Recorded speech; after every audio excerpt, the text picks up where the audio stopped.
Okay, we're just getting things ready, so bear with me.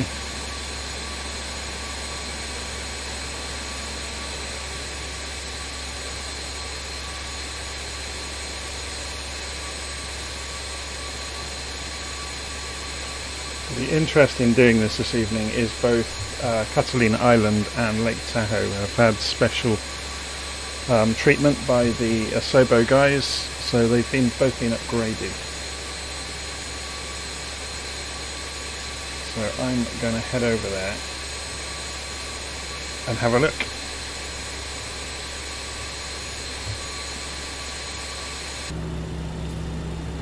So we've already got the aeroplane basically up and running, but we haven't done anything in terms of preparing it properly.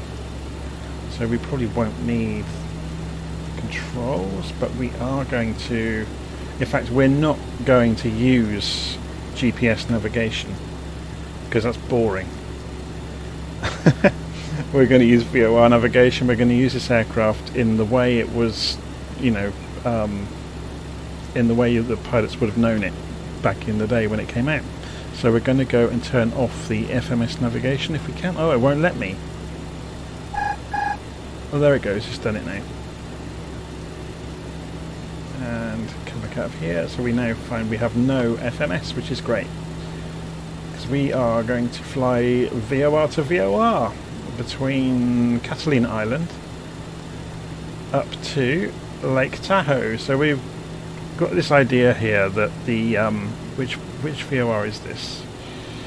Hangtown. The Hangtown VOR has a range of 60 miles.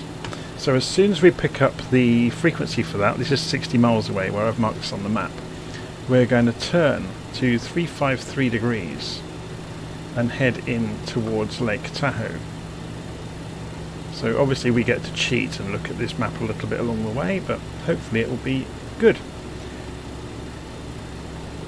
Okay, so our first VOR we're going to tune into on departure from Catalina will be VTU, or its actual name Ventura, 108.20. If you're wondering why I've got this zigzaggy route across the map, I've kind of done it on purpose, because if we go and turn on all of the sectors, we want to kind of avoid the airspaces of the big airfields.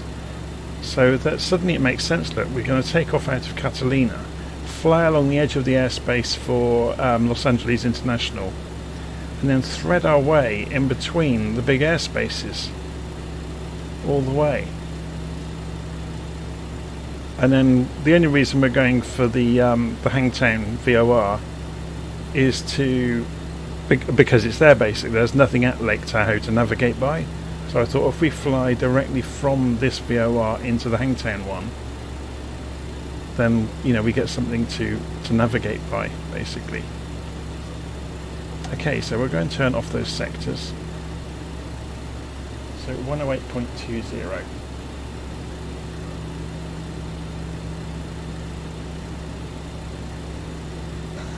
So Jim has said, gasp, you can't do that. Oh wait, you can. But yeah, the 146 has got good short field performance, and yeah, I really don't know if I'm going to be able to make this. We're going to go full flaps, full thrust on the brakes and see how we get on with the departure.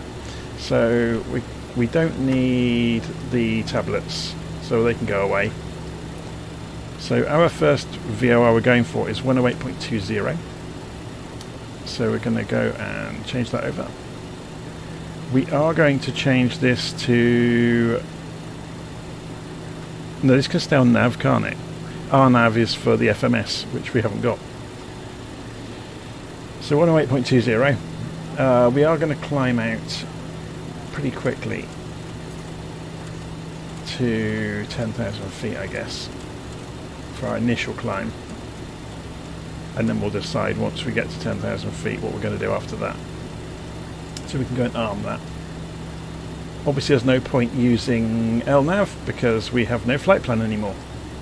We're just going to be using VOR lock along the way, but we won't need that until we're in the air. Okay, let's just make sure that the controls are configured correctly. So we've got the air brakes working, we've got the flaps working, so flaps go to takeoff position, Throttles left and right on my 2 throttle sticks I've got here. And I think we're pretty much good to go. It's kind of a pretty manual aircraft to fly, isn't it? So let's just have a quick look at the volume levels, make sure that I'm not being drowned out by the aircraft, and I'm not, which is good. Make sure my microphone wire isn't going to foul on the joystick, otherwise that could cause trouble as well. Okay, and let's have a look and see which way we need to take off out of Catalina, because we need all the headwind we can get. There's 2 knots crosswind, so nothing. I think we have to take off towards the coast. So runway 04.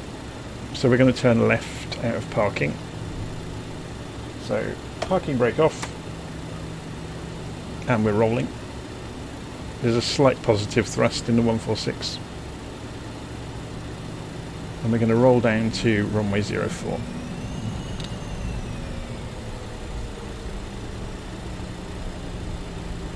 We're live on the Southeast Asia server in Flight Simulator if anybody wants to spawn in and fly along with me along the way. So yeah, obviously we're at Catalina Island, just off the coast of California, the southwest of Los Angeles.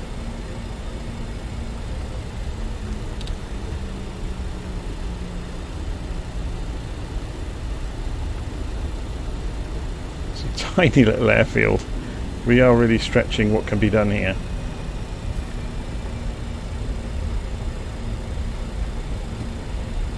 So we're going to be breaking some rules, I'm afraid. So let's go for more flaps than we normally would use for takeoff. And we're going to try and get off this runway as fast as we can. It could be a bit dicey.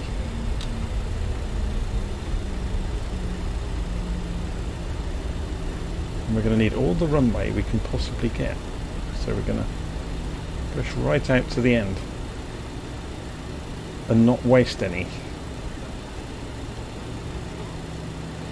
Okay, I'll straighten up.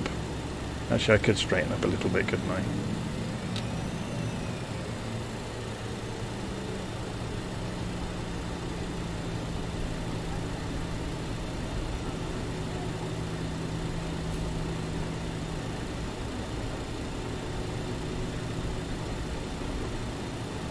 Okay, full throttle.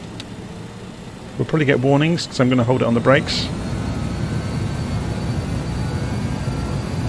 Okay, engines are at 100% and we release the brakes and roll. I'm going for full flaps. Speed alive, both sides. We're not going to get anywhere near the normal rotate speed.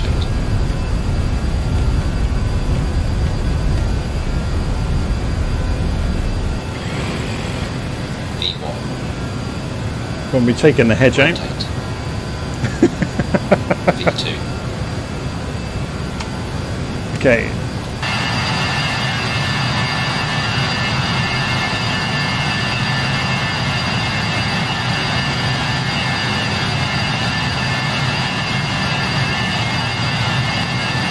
It's going to be worth doing a tour of the island, isn't it, before we leave?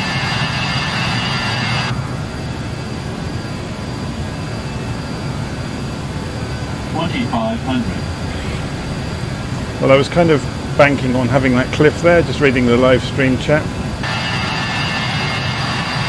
Yeah, without that cliff we wouldn't have made it, but we could do it either way, you know. I imagine the real runway has those trees clipped, so they're not there.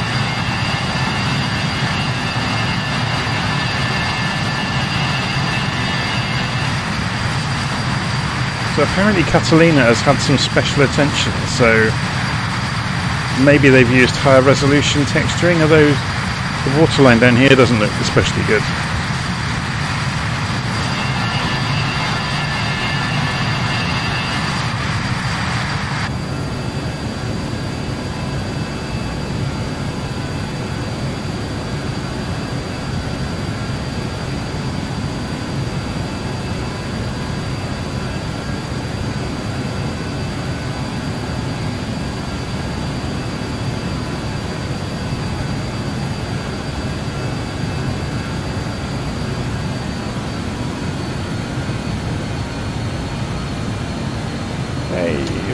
flaps now and reducing the throttle slightly. We'll go and switch on. Is TMS already on? No, it isn't. We'll switch it on. We'll go to sync mode.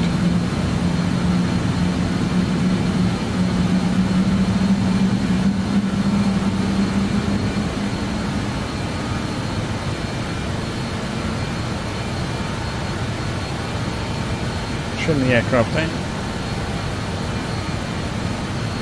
Okay. Autopilot will go on. Altitude hold mode. For the moment. Let's go and check the direction we should be going then. So 309 degrees. So we'll set that up first of all as a heading. So we'll go, keeping an eye on the heading down here, we need heading to be 309, which is about there. So we'll go heading mode.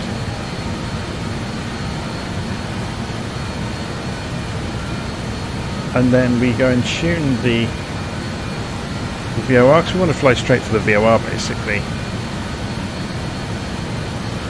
And we'll go VOR lock instead of heading mode now. And we'll go for vertical speed mode, because we're getting incredibly fast. Yeah, we're overspeeding. So let's give the aeroplane something to do.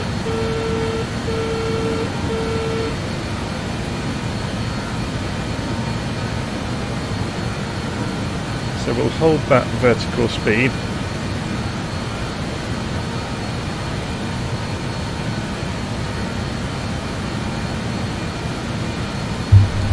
About 3,000 feet a minute at the moment.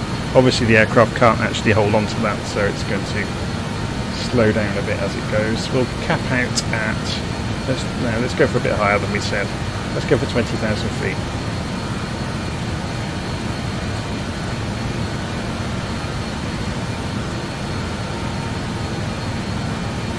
And altitude hold. So we really want 250 knots for the climb. So we're breaking all sorts of laws here. Yeah, I think Asobo is like sub-licensing a lot of the scenery from Orbex. There's a pretty close agreement between them. And if you think about it, Orbex would have gone out of business if they hadn't done it. So I imagine they've approached Asobo and said, look, we can do a deal with you and solve a lot of problems for you. So I imagine they're giving people, you know, a level of scenery from Orbex. And then Orbex obviously can go an extra mile and give you even higher resolution and better buildings for a price. I'm just going to turn my volume down in my ears because it's incredibly loud. Let's just check the volumes. Yeah, I'm going to turn it down for you as well, so you can hear me over the top of the aircraft. So while we're climbing, let's go for max continuous thrust instead of me using the throttles. So we're basically flying 37 miles out to the Ventura VOR, which is over here, over the hills. And we're going to get rid of some of that climb rate now, because we're going a bit slow. Let's come down to about a 5-degree climb. Well, we'll watch the vertical speed actually. Let's go for 1,000 feet a minute.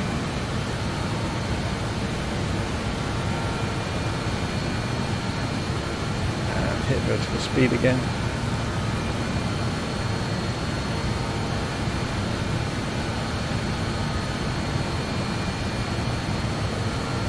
Crikey, everybody's jumping into the live stream chat.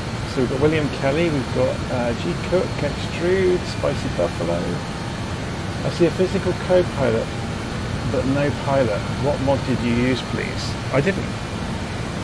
This is just the way it behaves. I imagine you can control it in the tablet. If I open the aircraft stuff, can you control the visibility? Cockpit pilots, you can turn them on or off in there. But typically you don't see yourself, but you do see the co-pilot. If you've got co-pilot configured, I guess. I shortcutted the startup with this, so I'm not entirely sure where all the switches are. I used the ready for takeoff state, whereas normally I would work it all up from scratch myself. I was trying to save a bit of time because it's quite a long flight. Okay, so we're slowly getting the speed back.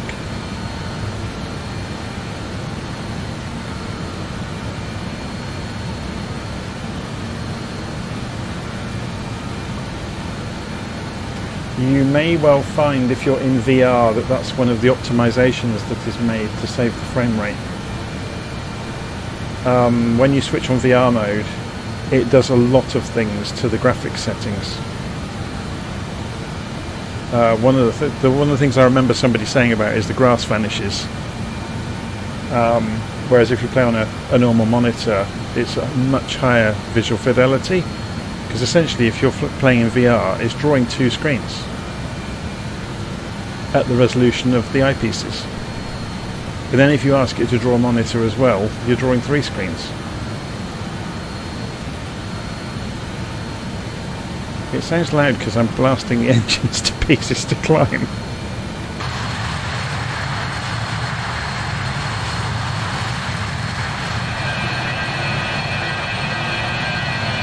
I'm running the engines on the thrust modulation system at max continuous thrust, so they are against the safe limits basically of what you can get away with. We're coming up to 15,000 feet. If I slow the climb, come off vertical speed, trim the nose down a little, let's go for 500 feet a minute, and then the aircraft will accelerate. So there we go, vertical speed. Got about 650 feet a minute, but it doesn't matter. Just by lowering the nose though, I'll give it a chance to accelerate.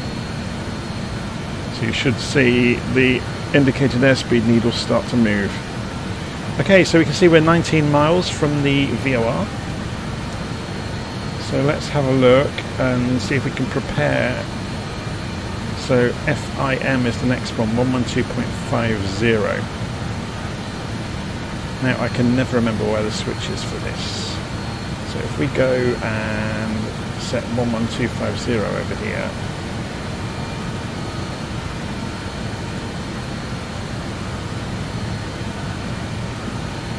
Oh yeah, it's woken up. Good. So we've already got the frequency for nav2.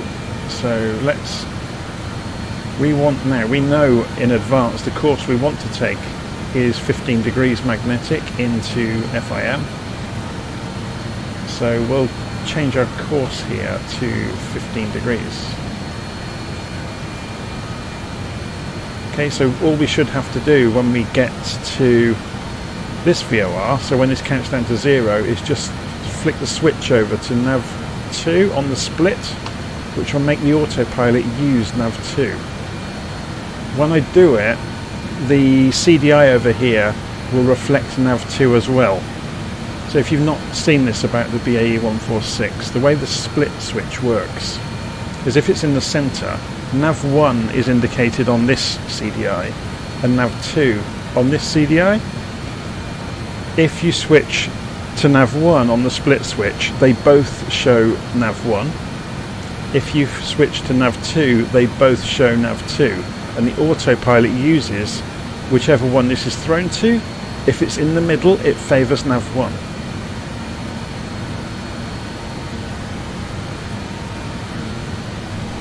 Extrude's asking what landing approach we're going to be using. I don't know yet. We'll have a look at the weather when we're en route, and we'll figure out what we're going to do when we get to Lake Tahoe. So this is not climbing particularly quickly, is it? But that's fine.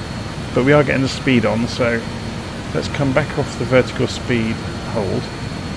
Go back for 1,000 feet a minute, which we're just edging it up to, and then press vertical speed again.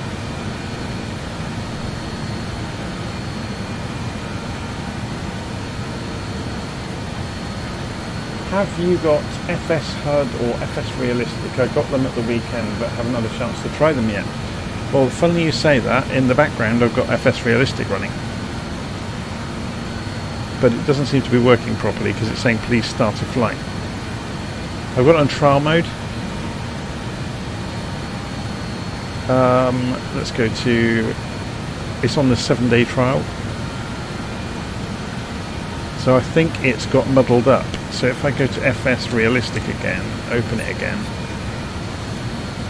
hopefully we'll get some sounds out of it. Yeah, it's working now. So it isn't the most stable thing in the world, but it is quite cool. You get airframe wind, you get all these different effects basically, and yeah, you can see the airplanes moving around now. So it's kind of simulating in the turbulence your head moving around as well as the aircraft. So it's, you see much more movement. Okay, so we've flown through while we were talking, so we're going to go to Nav2 now. We're still on VOR lock, so the aircraft should, if it's going to behave itself, change track and intercept the VOR, or the 15-degree track.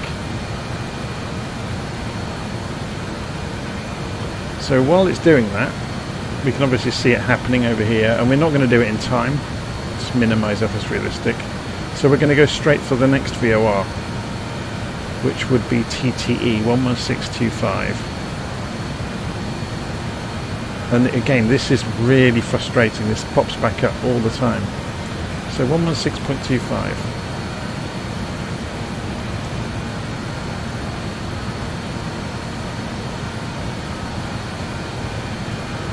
Okay, and the course we want to get to it, let's just check actually, and it's done it again. Look, it's popped up. Show information for TTE, and the range on it is 60 miles. We're not going to pick it up, so we want to fly the from.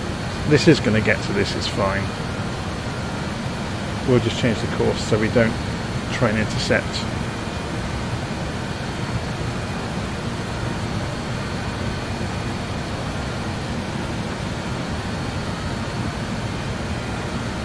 Yeah, we're just letting the aircraft fly straight to the beacon rather than follow the plotted line. And again, it's come back up. I'm going to end up shutting this down. It's really annoying. Whenever you tab between applications, it finds its way to the front.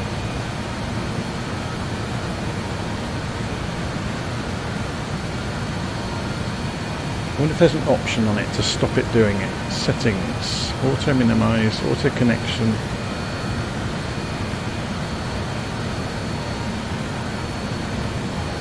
Okay, if I put on auto minimize, hopefully it will just keep out of the way.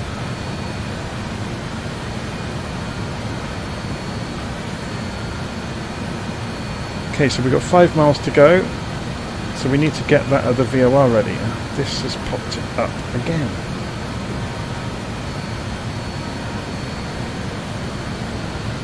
So what was it?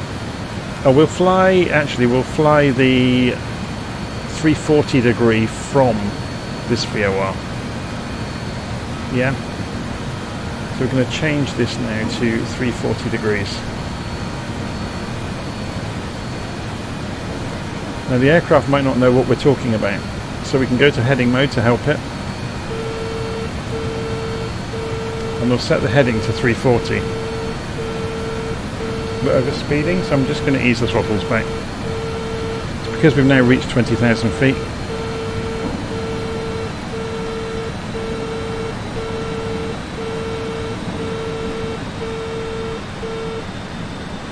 There we go.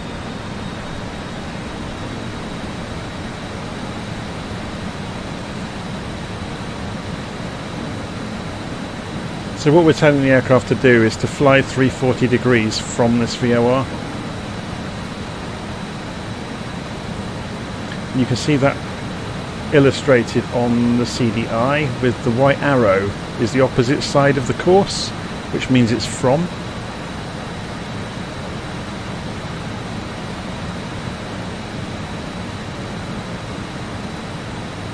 So while I'm busy talking, I'm messing this up completely, aren't I, with overshooting VORs and not anticipating.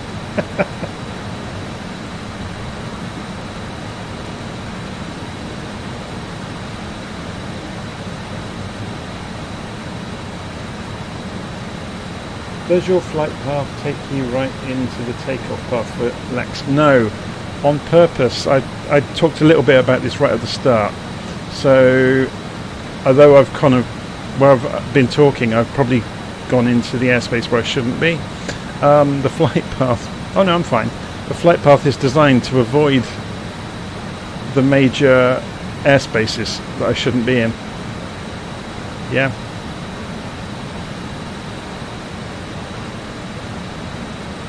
So we kept well away from KLEX or Los Angeles International. If you switch it on, look, you can see we flew along the edge of the airspace. Okay. So how are we doing? We're in heading mode at the moment, so VOR lock mode we want instead. Turn heading mode off.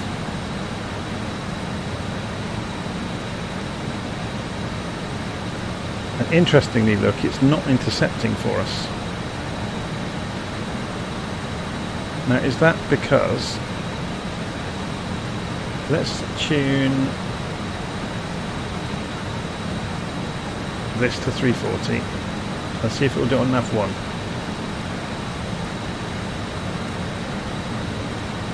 And tune this to 11250, wasn't it?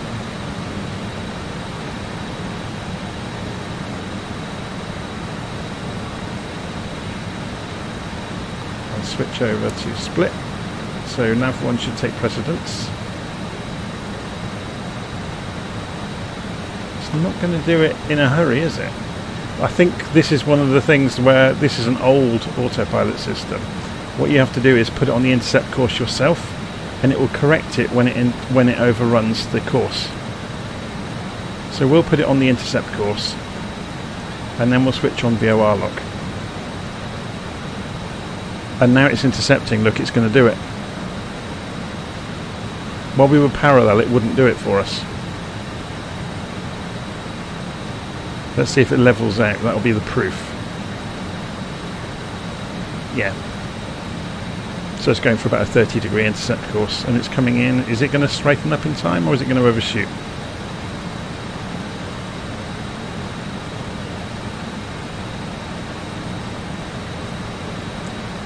Yeah, I've noticed that a lot about accurately modelled. Yeah, it's doing it.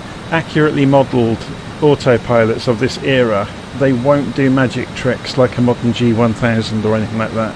You have to put them on the intercept course.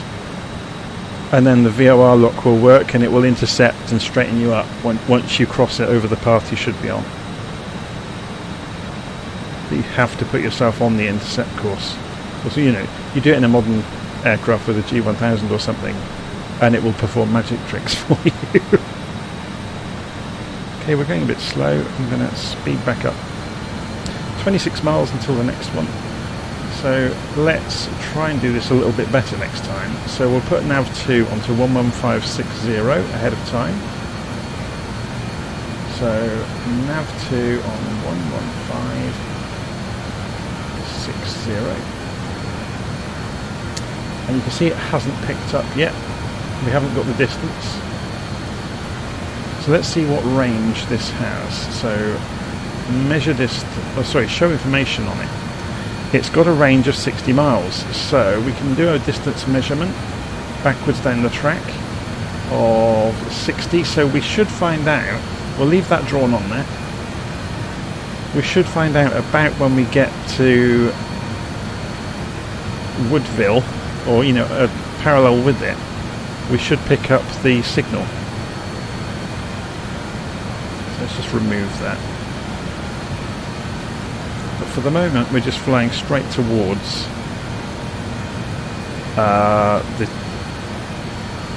flying away from, 11250. Actually, that's a good idea then. So we'll go for TTE 11625 now on nav 2. What was it again? 11625. Which we should pick up. There we go, it's just inside 60 miles away. I think it's a 60-mile range as well. So we can say, okay, nav 2, there you go, and the aircraft's correcting slightly because we're slightly off track, so it's turning right to intercept.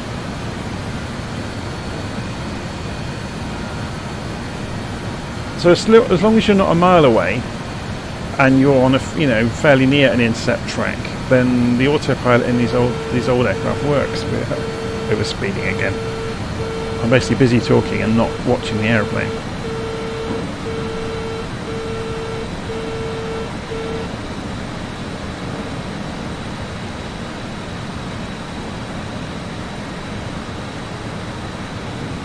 We'll put this back on sync mode.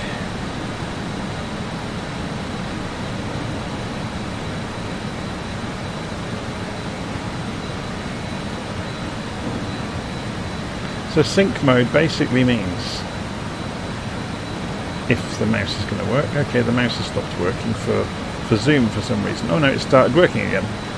Sync mode basically means that the autopilot, the TMS thrust modulation system, you can see I've got N1 and master there. So control, I'm using control lever 1. I'm controlling the engines with control lever 1 for engine number 1, and engine number 1 is being used as the reference for the other engines. That's what master means, and you can press this to cycle through. So you can see here the N1 speed for engine number 1 is being matched by the other engines or thereabouts. So that's what sync mode does automatically.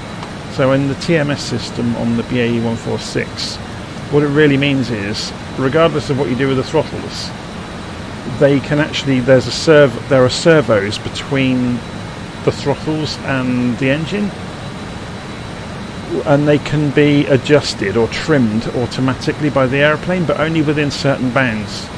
I've got a video all about it on YouTube.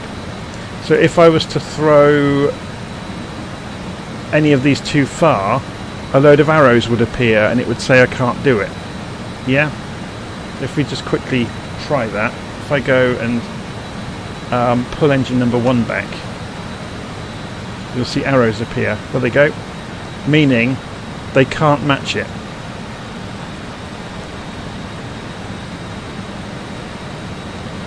But obviously if I get them close to each other, then the servos can match where engine number 1 is. But what it really means is that, yeah, the vector, or the delta, sorry, between where engine number 1 is and the others, they have to be fairly close for the sync to work.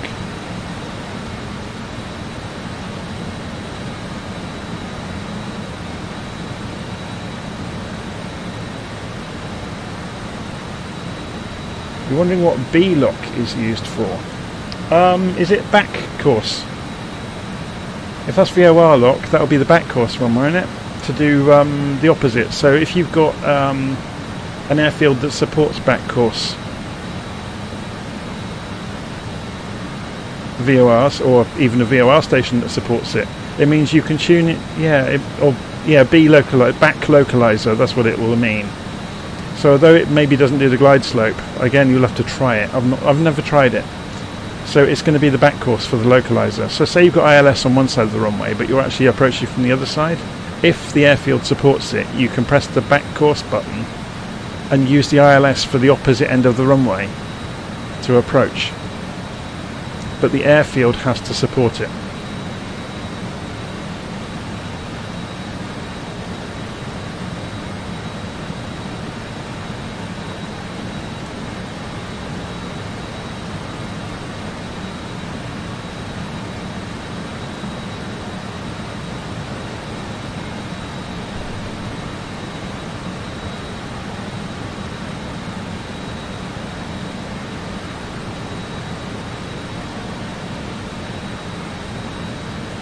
Okay, how are we doing? We're 29 miles away from...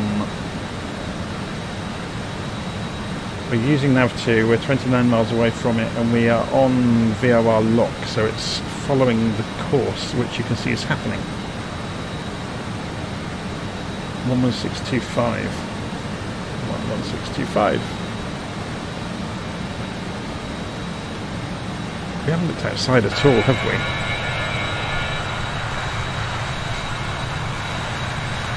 We're in an American Airlines livery on the BAE 146.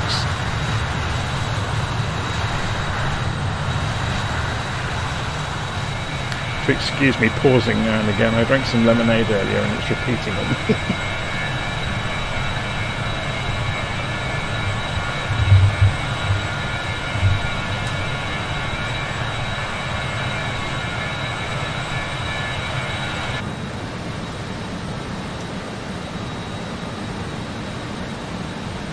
Oh, it's great to hear about the tutorial videos, Paul. Thank you very much. All I'm really doing is sharing the knowledge that I'm picking up along the way. So I'm not a professional pilot or anything. I just... I've got experience teaching in the past at work, so I kind of know how information should be presented to make it accessible. I don't always achieve that. Sometimes I mess up in the videos, but then I think I always leave it in. I never edit anything, so I always leave mistakes in because it's always, there's always something to learn. And quite often I get comments from real-world pilots saying, "Oh, you didn't, do the startup procedure in exactly the right order, or you would have damaged the engines if you did that." And yeah, I know. I'm very upfront with saying quite often I am missing out all of the checks and balances. I may even do some things in the wrong order because I'm just functionally starting the simulator up, usually in a hurry, just to get on with the flight. And especially with the big jets, there's so many checks that the real world checklist has involved. We're doing fire checks and electrics checks and pressure checks for the hydraulics and pneumatics and all kinds of things. And you'd be here for an hour if you did it all. Whereas I can get it down to about 10 minutes typically.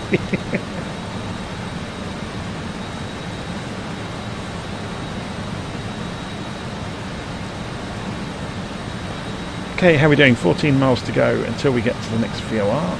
So in preparation for that, we'll go for the next one, which is, what's its full name? Friant. FRA. On 11560. So we're using nav 2, so we'll tune nav 1 to 11560.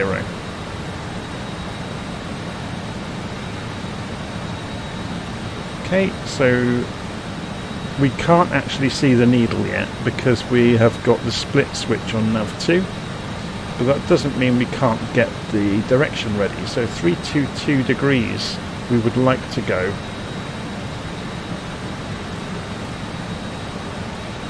Into France, which we've just done. Okay, so we will continue to use nav 2 because we know that we can't really pick this one up until we get, where did we say we would be over when we pick up the signal? Let's measure it again. Measure distance from France, and we want 60 miles. Here we go. So once we get opposite or alongside Eckert, for example,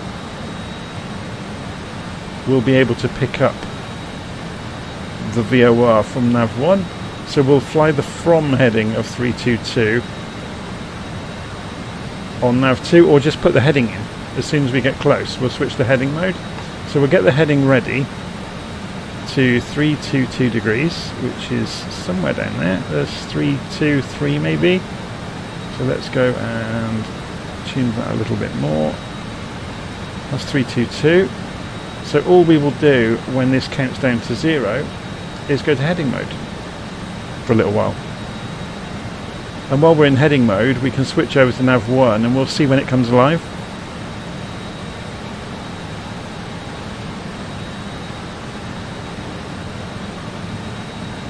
Hopefully that makes sense.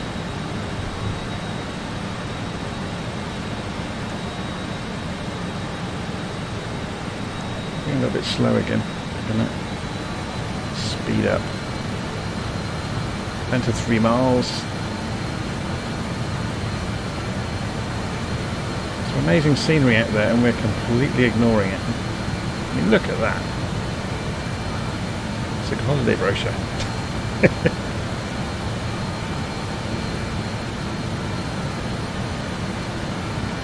And we've flown over the VOR while we were talking. So we're going to go to heading mode now. And we'll switch over to split because VOR we know will be favoured on this side. Now we've got no DME yet, distance measuring. So we have got the distance measuring from the... It's interesting to look at this actually. Although we look at the course deviation indicator here, or the CDI, which is obviously nav 1 at the moment because of the split switch, you've actually got both of them illustrated here. Yeah? So it's saying nav 2 is behind us, but of course it's got no signal for nav 1 yet.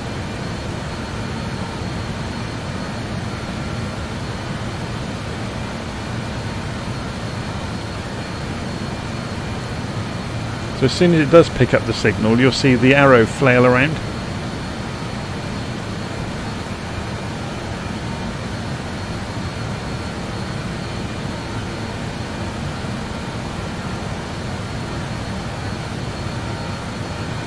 Something I didn't do along the way was calibrate the altimeter. So we should be at 2992. We should have done that when we went through 18,000 feet, and I forgot all about it. So 2992 in inches is the barometric pressure, the standard barometric pressure for all aircraft over 18,000 feet over the US. It's to make sure that all of the aircraft relative to each other have got accurate altitudes, so ATC can rely that, you know, when they tell somebody a certain height relative to each other, they are at the accurate heights they say they are. I'm going to be doing a video at some point. I'm going to have to make some visual aids though to illustrate it, to describe what the transition level and layer are. It's quite an involved subject, and it's much easier to describe with diagrams. The mouse wheel's gone wrong again. What is going on? Overspeeding again. I'm good at overspeeding. It's kind of a trademark. Just chucked out the air brake for a second to get us below the overspeed. We're right up against the line. Doesn't matter. I forgot what we were talking about. Oh yeah, transition level and layer. I'm going to be doing a video on it at some point.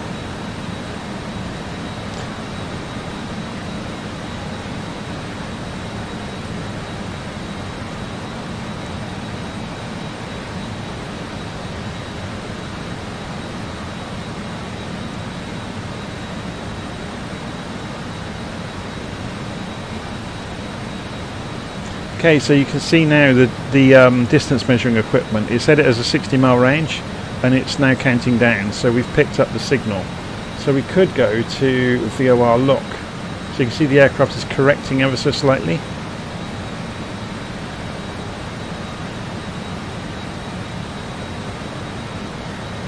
So we're now en route to the next VOR. So after this, now this is where we're going to get some fun and games. Let's measure to that turning point.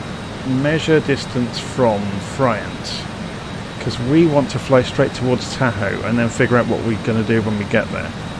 So 52 miles. So if we fly 52 miles from the... No, what was the full name of it again? The Friant VOR. And then we turn to 353 degrees. Now, bearing in mind, look at the wind. So you could work this out, of, you know, what your offset should be. And I have actually got a spreadsheet I made ages ago to help you do that does the maths. It just works out the vectors basically. You know, based on your cruise speed and the distance, and it tells you what the offset angle should be.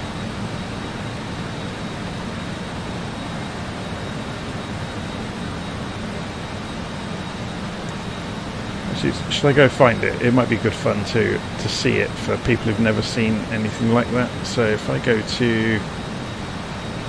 Actually no, I'm not going to bore everybody with it. I'll do it another day. I'll do it as a YouTube video at some point, showing I think it's already in there actually. If you search my channel, I think I did a calculator video showing how it was made. So you basically put in your direction and speed and the wind direction and speed, and it plots, you know, what the offset needs to be.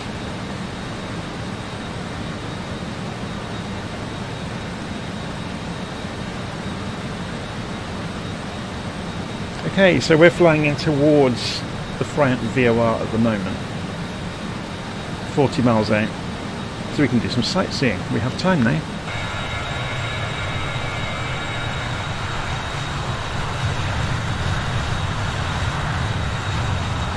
Are the lights on? Yep, lights are on. Did I put the strobes on? I'm not sure that I did. Strobes are on, yes.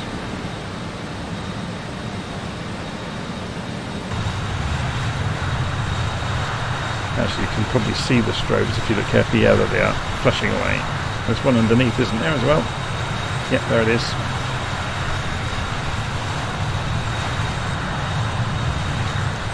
Okay, so where are we actually flying over right now? Let's have a look on the map. We've just flown over Sequoia.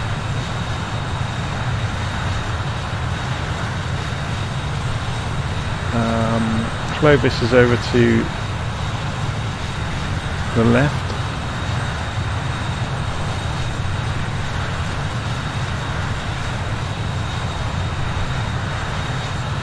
Sierra National Forest is up ahead.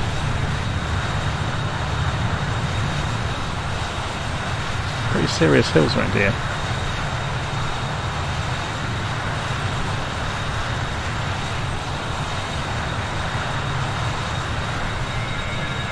It's funny, when you do group flights and you're doing navigation, it's very easy to kind of obsess over the navigation and never look out the window, and you could be anywhere in the world and you wouldn't know. Let's look out towards the coast and see. Can you see? No, can't see that far anymore. Look at all that land out there. It's amazing, isn't it?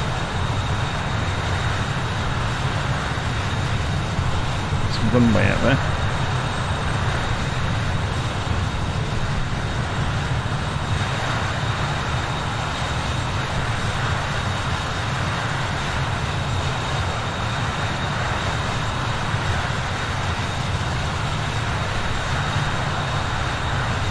Mount Whitney.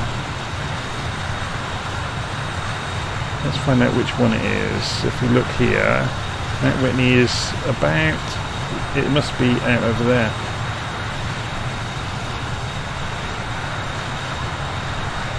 It's difficult to tell looking from this vantage point, isn't it? To see the relative altitudes. I guess it's that one? Or is it that one way in the distance? It's going to be the one in the distance, isn't it? Because we're seeing all these hills. Yeah, it's that one.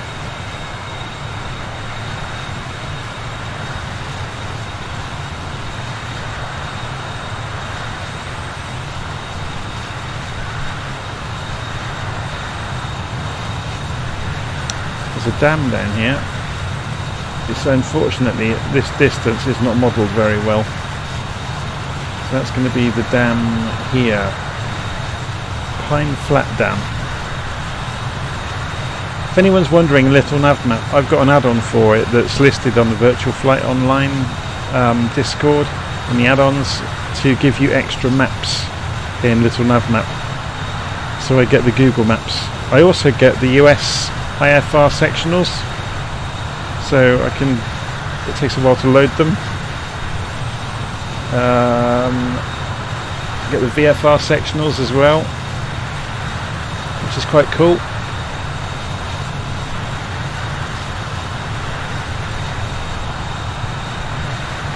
I actually prefer, for simplicity's sake, using Google Maps Terrain. It's just a lot cleaner to look at and faster.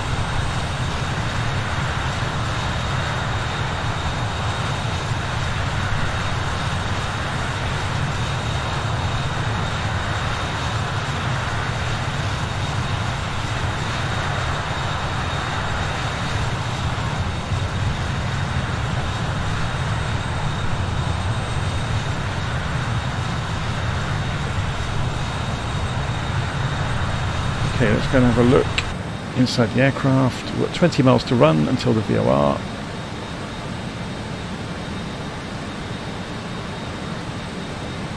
Now we did say how long this distance was, didn't we?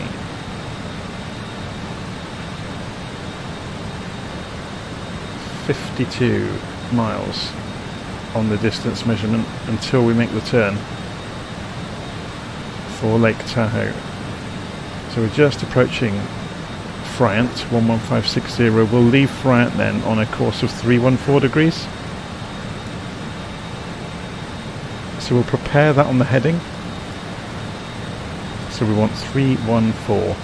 Now remember there's the crosswind though to deal with, although we'll be flying almost into it, so we won't have to counter it too much. Maybe we go for about 312 maybe.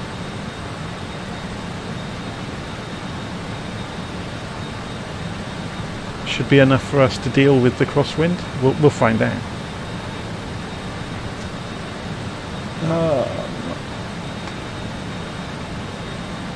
So William Kelly is saying there is a little nav point of interest database too. Do you have that? No, I haven't got it installed at the moment. I used to have it. Haven't used it for a while. Something I have got installed, which will be interesting to see once we get down to Lake Tahoe. I've got the telegraph wire add-on, and I've got the We Love VFR add-on, and the ski lifts add-on. So we may get to see quite a lot of extra scenery down there, you know, in the hills. We'll have to wait and see.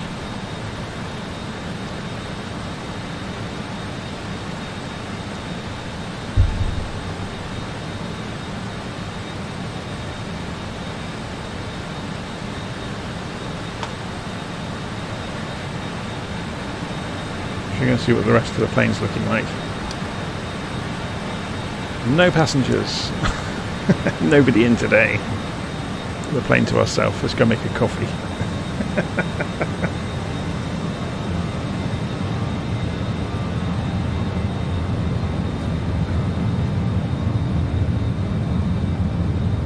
It's quite cool how they model the sound, isn't it? So the further you go away from the engines, it kind of deadens off. It's a shame the resolution of this bit is a bit low. The door's good though. We press F and we can go flying straight back to the pilot's seat like Dracula. Okay, 7 miles to run until the VOR. So when we get close we'll switch to heading mode and that will kick us over to the course to the next VOR, but of course we're not going to follow it for very long. We could tune nav 2, couldn't we? Although, no, we're going to fly the from course, yeah. So we'll go to heading mode until we get away from the VOR, but we'll also change the course to the heading that we wanted, which was about 312 degrees for the nav mode, and then we'll switch back to nav once we're away from the VOR.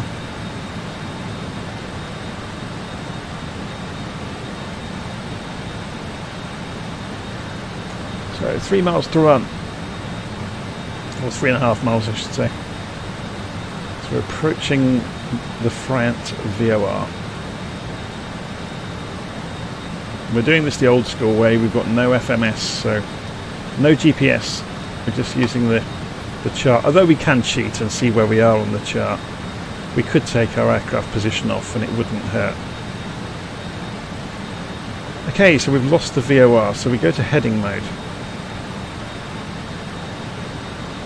Because we're over the top of it basically. And we're waiting for it to come back, but we're going to change our course now to 312, which is what we thought we might need to counter the wind. So you can see now we're 3 miles past and increasing. And it knows we are from the VOR now, so we can go back to VOR lock now and let the aircraft sort itself out. So it's going to start turning left to get back onto the track. That's the aircraft doing that, that's not me. And there we go, we're on that 312 degree track away from Friant now. Yeah, so down here on the CDI you see the from indicator on the opposite end of the course deviation indicator, and you can also see the distance increasing, and you can see the VOR, the dotted line is the VOR, Oh, sorry, nav 1. The other one is nav 2, which is in a completely different direction. It's not even tuned in, is it, at the moment? No, it's... Oh, yeah, it's not picking up anything at the moment. So let's go just for a bit of fun. And actually, no, there's only a 60-mile range on the... what's it called? The Hangtown VOR. So we're not going to pick that up before we turn off. So we're looking to get 52 miles away from here. Yeah, we've got that angle wrong, look. Although this is... Yeah. We are sufficiently into the wind that we don't need that much of an angle. So we'll go to 314.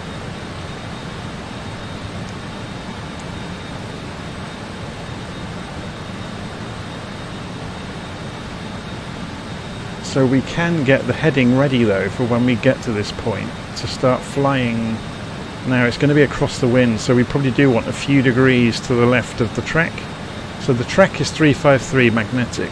So if we went for 350 magnetic, bearing in mind a 30 knot crosswind, it'd be interesting to see against that plot where we end up. So let's go for 350 degrees. So we'll get the heading ready now. So we're moving this little marker around by rolling the heading knob. So 340, 350 is there. So when this counts down, or sorry, when this counts up to 52 miles, we switch, or just before 52 miles, say 50 miles, we turn over to heading mode, and then we're flying straight towards Tahoe. We can see actually on this altitude plot on Little Nav Map the altitudes we're going to be at. So we need to, if we were to illustrate this in here, we're at 20,000 feet. I don't think I've got the performance file, but we know that when we get within a few miles we need to still be at 10,000 feet. So let's drop down to 12,000 feet. Now we'll start our descent. Then we get to do some sightseeing anyway. I'm not sure what the rules are in the USA, but in Europe you have to maintain 1,000 feet away from structures. So that's armed the altitude. So then we just push the trim of the nose down. So we'll come down at 1,000 feet a minute and go for vertical speed mode, which will maintain that for us. Keep an eye on the speed. We were getting slow anyway, but obviously we're going to accelerate now. So let's actually give it some throttle. We can always pull it back.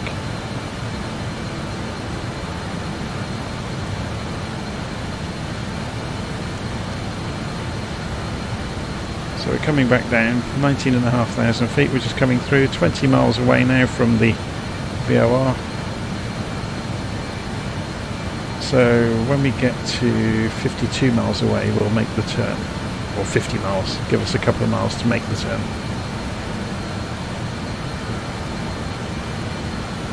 And we're descending. So let's have a look while we're waiting at what we're going to find at Lake Tahoe. So show information for Lake Tahoe. You can see over here we've got the METAR readout. So the wind is from the north at 7 knots, which means runway 36. Well, 7 knots you can kind of get away with. Should be fine, and it's a long runway. So we could go for the ILS. Although we could fly straight in. And there is a nice valley here to do a visual approach. So we could get away with it. Don't take any notice of this plot here, because if we actually represent what we're doing here and say add a position to the flight plan, we're overspeeding. Just correct that without looking.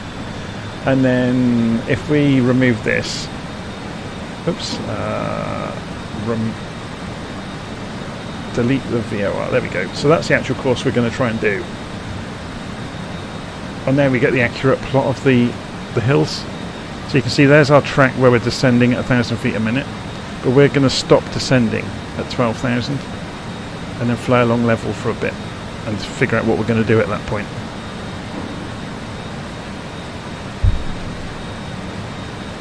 So we're getting closer to the hills. If we go and lean out over the windscreen, you can see it's all getting a bit closer. Just going to have a look out of the co-pilot. Excuse me.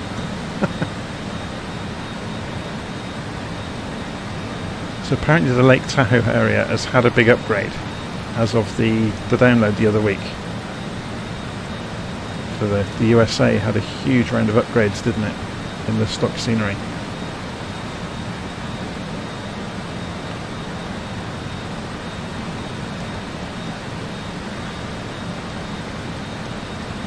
Okay, so 37 miles away now from the VOR, and we're waiting to get to 52 or 50 before we make our turn.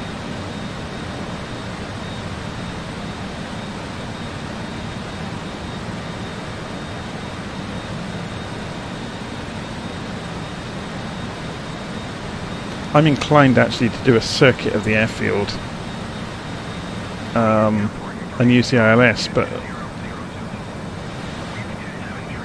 we're picking up ATIS on the comm radio.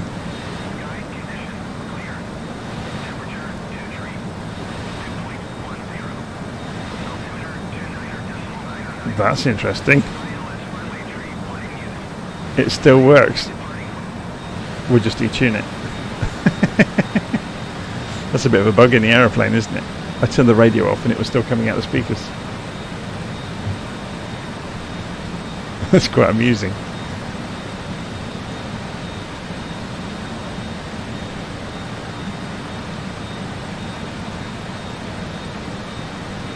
Should have a look from outside, see how we're doing.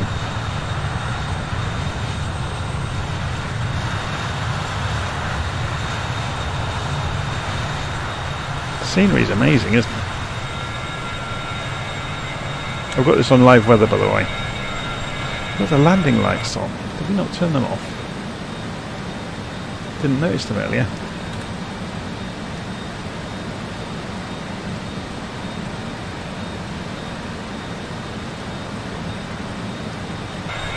That's better.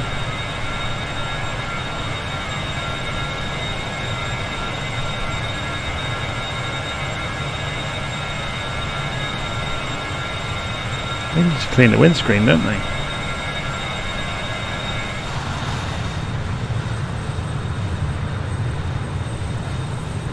Interesting. There's very little heat haze behind these engines. Although they're on half throttle, aren't they? They're not really pumping the heat out at the moment. If anyone's not seen this on the BA 146, watch the air brake, it's quite cool.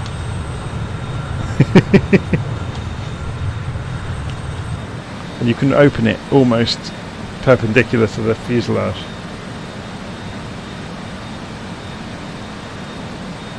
Okay, we have just gone past where we meant to turn, so let's go and do it now. Heading, it's not the biggest disaster in the world. We'll just change our heading slightly, a few more degrees than we wanted.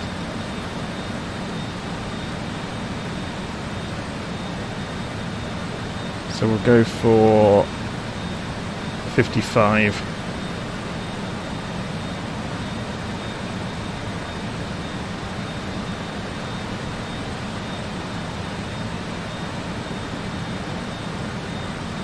So we're going to come in straight in on a visual approach into Tahoe. We're not going to use the ILS because the wind's the wrong way for it. It's going to be interesting though. I've not done this approach. Well, I've not flown into Tahoe for a very, very long time.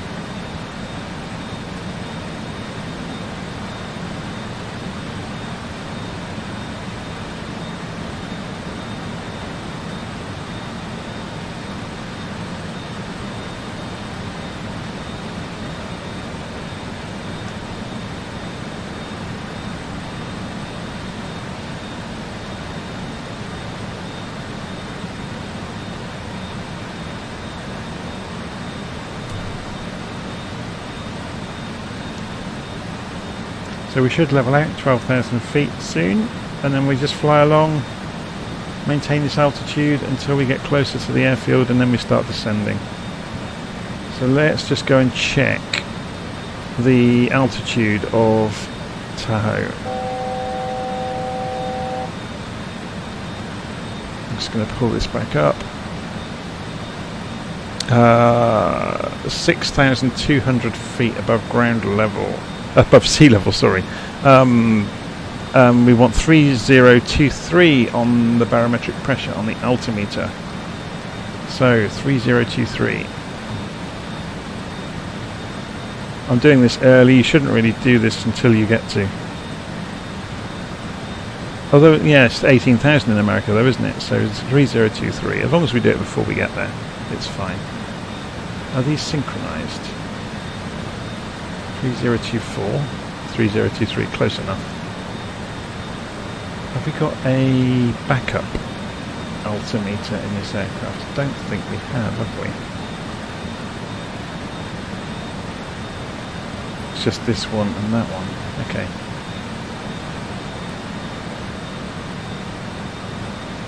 So we're levelling out 12,000. We should be. The klaxon we heard a few moments ago was us within 900 feet of the target altitude. So let's increase the throttle slightly now.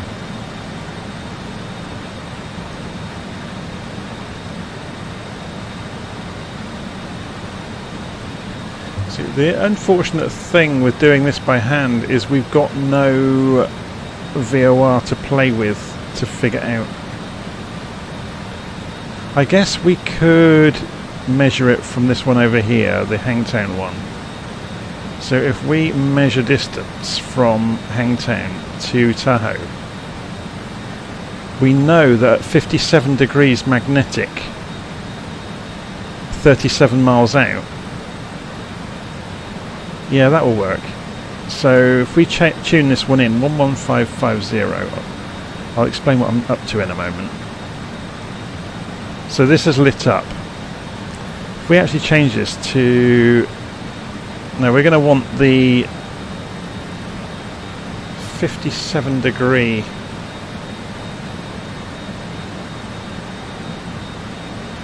It's not going to make much sense until we get a bit closer.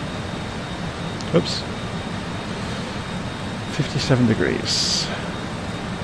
Oh, it's done it again. That's the only problem with FS Realistic, is it moves the screen enough that the mouse moves off of the instruments.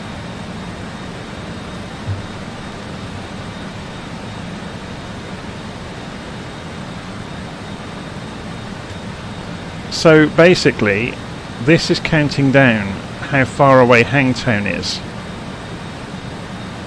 So when Hangtown says it's 37 miles away, and when this line comes across the middle, we're over the top of Tahoe.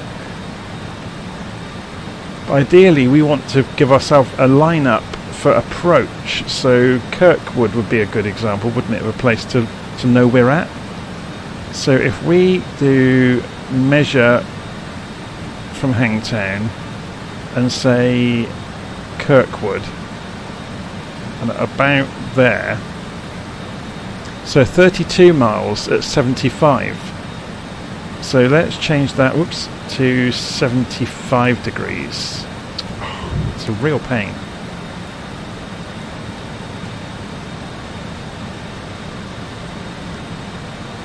So again, when this gets to 32 and this sweeps into the middle, we'll know we are over Kirkwood.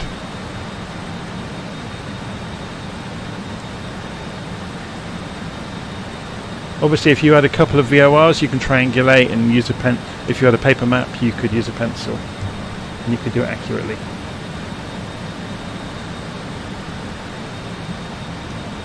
So you can see we're pretty close to these hills. This is why I stopped descending at 12,000.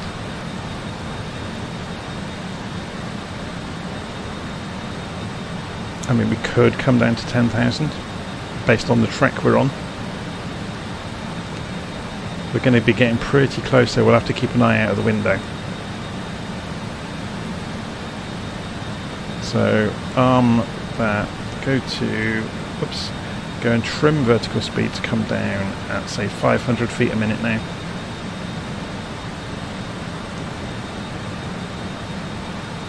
I don't want to do it too much because, yeah, you can see we're not very high already.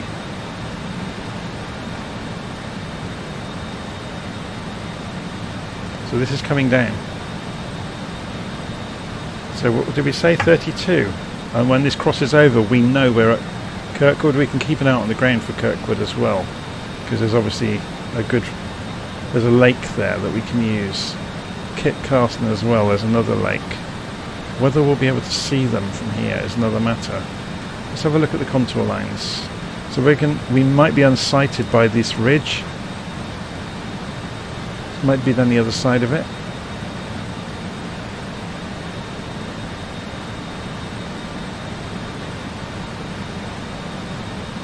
So we know when the ridge curves right, it's just over the edge. So it's going to be here. When this curves to the right, it's down here, look.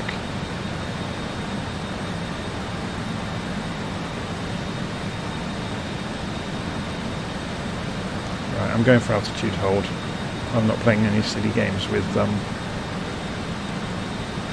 descending any further. Not until we can see over the top of the hill.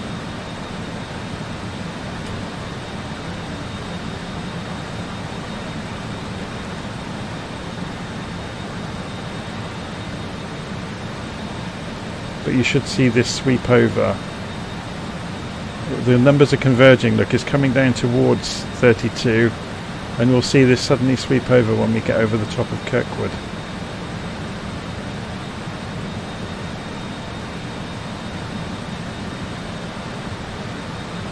And the idea of going over Kirkwood is it puts us on a straight in approach for the airfield, which I think we can see.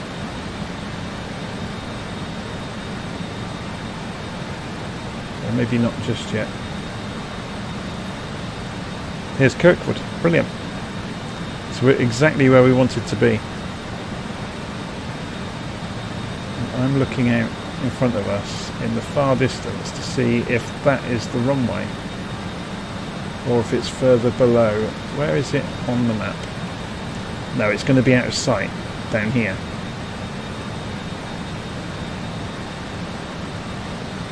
So we're going to start getting ready to slow down. Terrain ahead. Yeah, I know.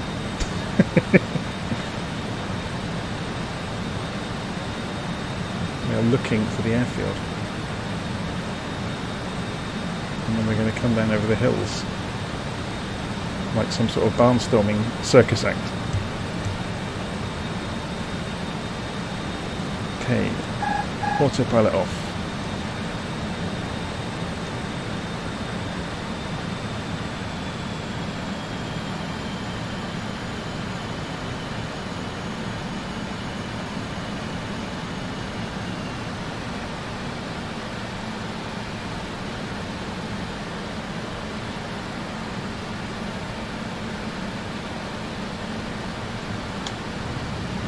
Air brakes out.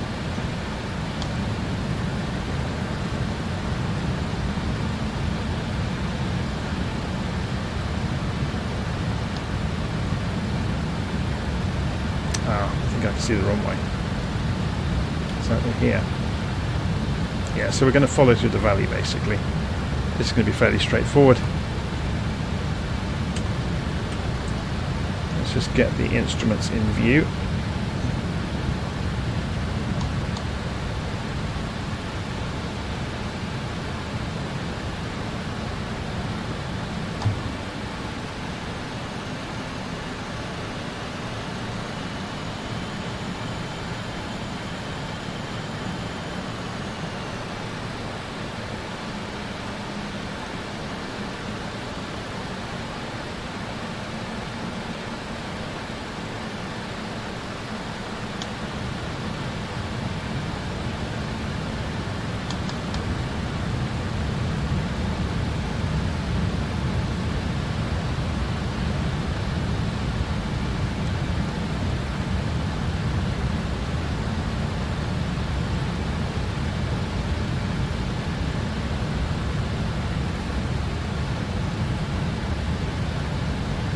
Speed checked below 205, select flaps 18. Done. Speed check below 205, select gear down. Gear down.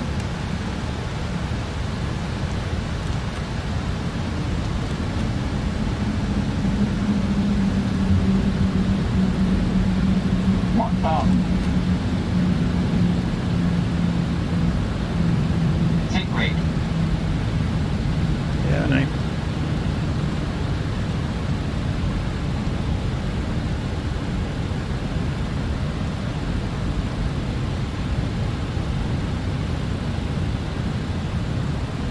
Take brake. Take brake. 500. So we're on full flaps now. The air brakes are off. Just watching that speed. Remember, we have no reverse thrust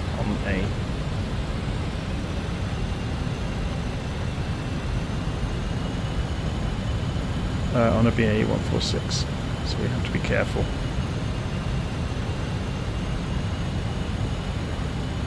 $50, $40, $30, $20, $10. And idle. And down. Brake pressure C. So lift spoilers are pretty cool on this thing. If we go for the brake, so it's not going to do it. There we go.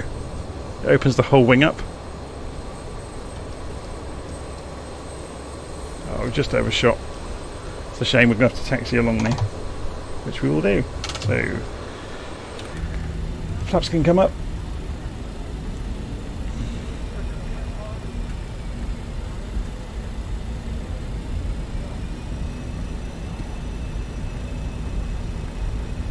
Just taxi down to the end of the runway.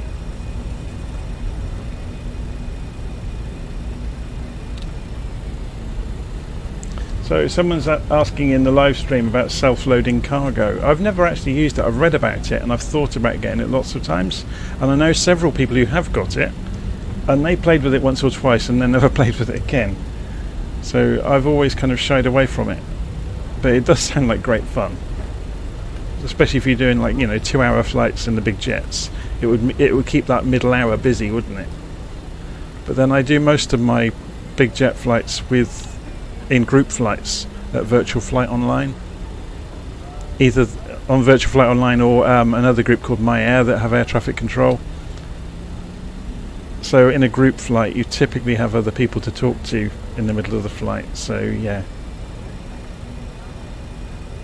The shaking you can see of the cockpit is being done by FS Realistic, and the conversations you can hear behind me in the cabin. If I turn it back up a bit,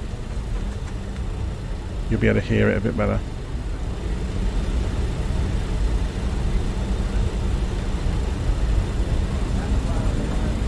So you can hear conversations going on in the cabin behind me.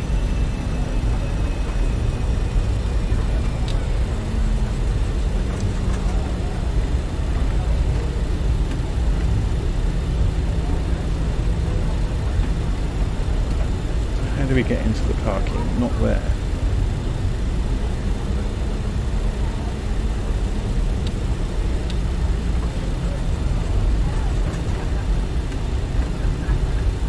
Have a look outside. Aha, here comes the entrance.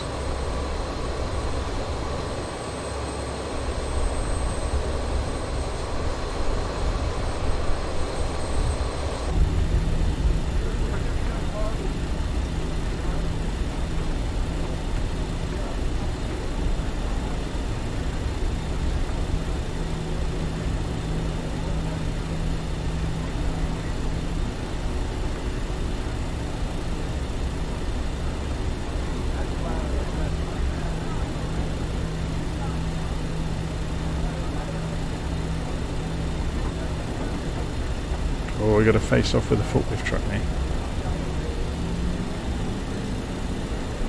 He's driving straight at us.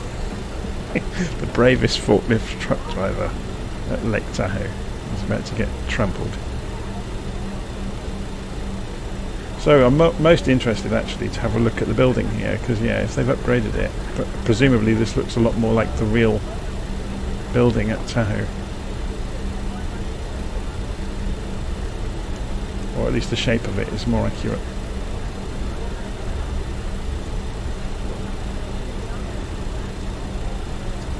So should we go and park over here? We'll swing round onto the yellow line.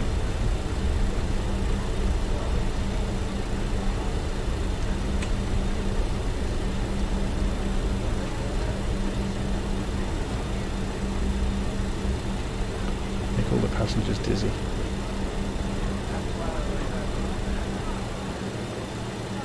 Okay, parking brake on. Throttles to idle. I'm not going to go through the whole shutdown sequence. The main aim today was to do the flight. If you were going to do shutdown, what we should have done while we were taxiing back was go and switch the... Oh, actually the APU stays on, doesn't it? On the... I always forget that. On the 146.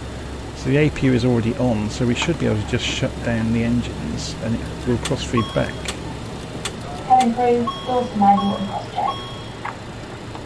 Obviously we're getting warnings all over the place now, which is fine. So the engines will die.